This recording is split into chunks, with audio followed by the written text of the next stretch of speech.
जय हिंद प्यारे साथियों। जैसा कि आप सभी को पता है कि ग्रुप डी के एग्जाम की डेट बहुत जल्दी आने वाली है और आप में से बहुत सारे ऐसे साथी होंगे जो रेलवे ग्रुप डी के एग्जाम की पहली बार तैयारी कर रहे होंगे। देखिए, सबसे पहले आज हम ये जानते हैं कि ग्रुप डी का सिलेक्शन प्रोसीजर क्या होता है, क्या इसमें फिजिकल टफ होता है, उसके बारे में मैं बात करूंगा। बहुत सारे बच्चों के मन में ऐसा क्वेश्चन हो सकता है।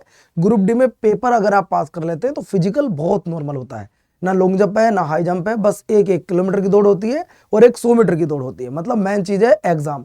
अगर आपने एग्जाम पास कर लिया तो समझो आपका सिलेक्शन होने के चांस 80% बढ़ जाते हैं। तो सबसे पहले दोस्तों मैं आपको सिलेक्शन प्रोसीजर दिखाना चाहूंगा ग्रुप डी में क्या होता है। तो ग्रुप डी में सिलेक्शन प्रोसीजर, सबसे पहले आपका एग्जाम होगा, एग्जाम के बाद आपका फिजिकल एफिशिएंसी टेस्ट होगा, इसके बाद आपका मेडिकल होगा, फिर डॉक्यूमेंट वेरिफिकेशन और फिर फाइनल सिलेक्शन होगा। ये तो रहने वाला है आपका सिलेक्शन प्रोसीजर।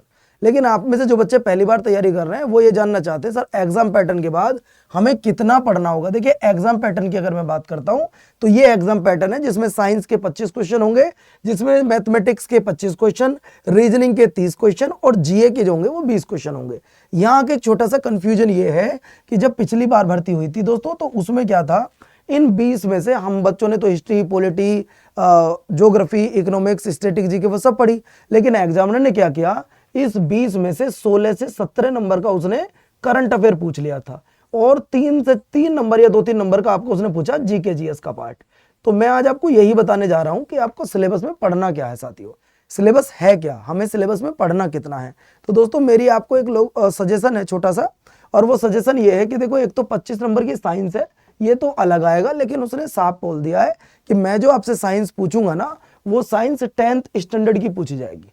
अगर आप 10वीं लेवल तक की साइंस जानते हैं, फिजिक्स, केमिस्ट्री, बायोलॉजी, आप ये मान लो कि आप साइंस के 25 क्वेश्चन में से आराम से 20 वाइज सोल्व कर सकते हो।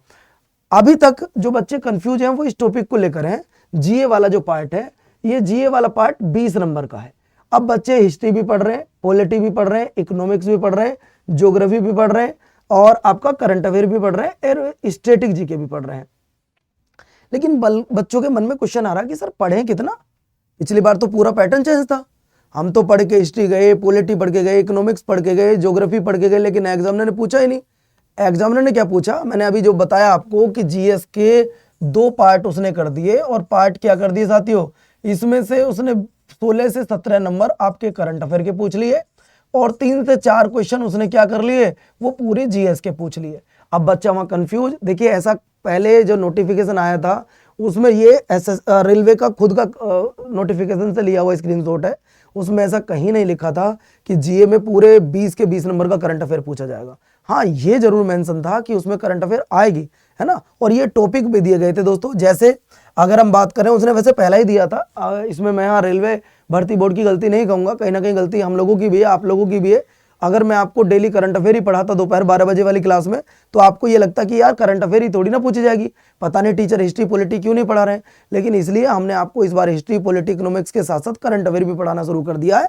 जैसे general awareness and current affair in science and technology, यानी कि मेरे प्यारे साथियों जो टेक्नोलॉजी के क्वेश्चन पूछे जाएंगे वो आपके सारे करंट अफेयर से रिलेटेड होंगे। देखिए, आईटी का जमाना है और एआई का जमाना आ गया है और इस समय एआई से रिलेटेड आपके पेपर में क्वेश्चन जरूर बनेंगे। अब एआई का क्वेश्चन मान लो उसने यही पूछ लिया कि एआई से पहला बेबी कहाँ हुआ है, उसने यही पूछ लिया कि बताइए एआई भारत में पहला एआई विश्वविद्यालय कहाँ पर बनाया जा रहा है। तो ये सारे जो क्वेश्चन होंगे वो करंट अफेयर से रिलेटेड होंगे। मतलब अगर वो साइंस एंड टेक्नोलॉजी के क्वेश्चन पूछेगा वो भी करंट अफेयर ये पूछेगा।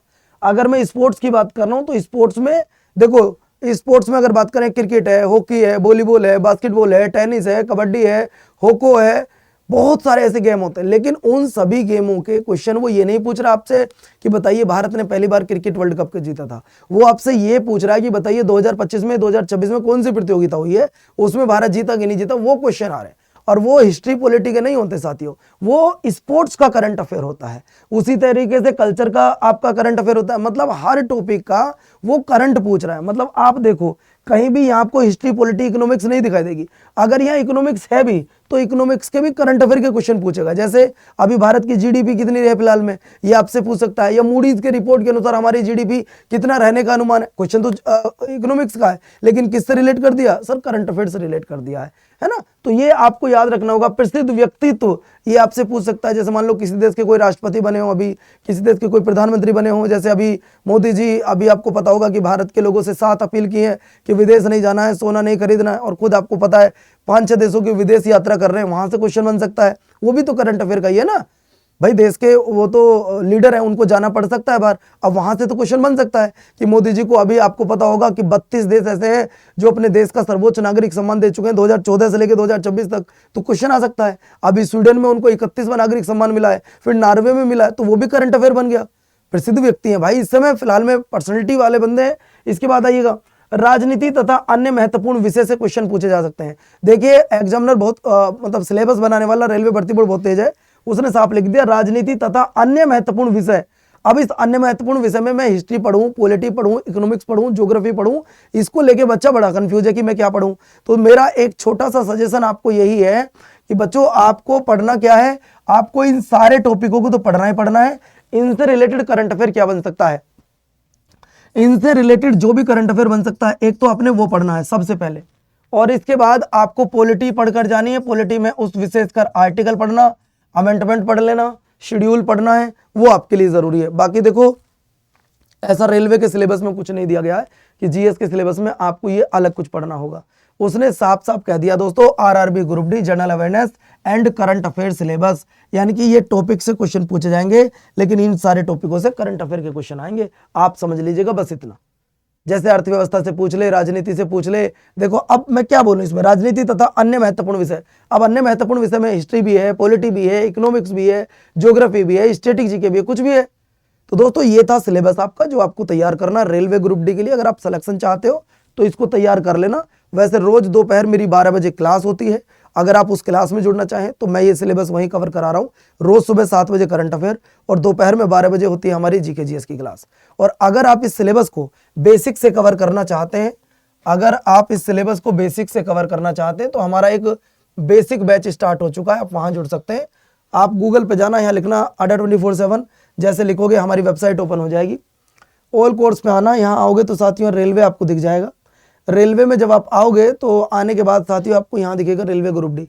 जब आप इस रेलवे ग्रुप डी में आएंगे तो हमारा बैच जो 15 मई से स्टार्ट हुआ है, आप इस बैच में अपना एनरोल करा सकते हैं। ये 418 का दिख रहा है, मोर ऑफर पे जाना, कूपन कोड लगा देना Y367। मतलब अगर आप इस बैच में जुड़ना चाहते हैं तो आप इस बैच में जुड़ के अपनी तैयारी में 4 चांद लगा सकते हैं। ये बैच मात्र आपको 380 रुपये का मिल जाएगा। फिर भी अगर आप में से किसी बच्चे के मन में कोई डाउट रहा हो तो आप मुझे कमेंट्स जरूर करिएगा, मैं ट्राई करूंगा कि आपके उस क्वेश्चन का जवाब दे सकूं। बहुत सारे ऐसे बच्चे होते हैं जो पहली बार तैयारी कर रहे होते हैं, उनके मन में बहुत ऐसे डाउट आते हैं कि सिलेबस में क्या पढ़ना है क्या नहीं पढ़ना है। आज मैंने आपको जीके का पूरा सिलेबस बता दिया। नमस्कार, धन्यवाद, जय हिंद साथियों।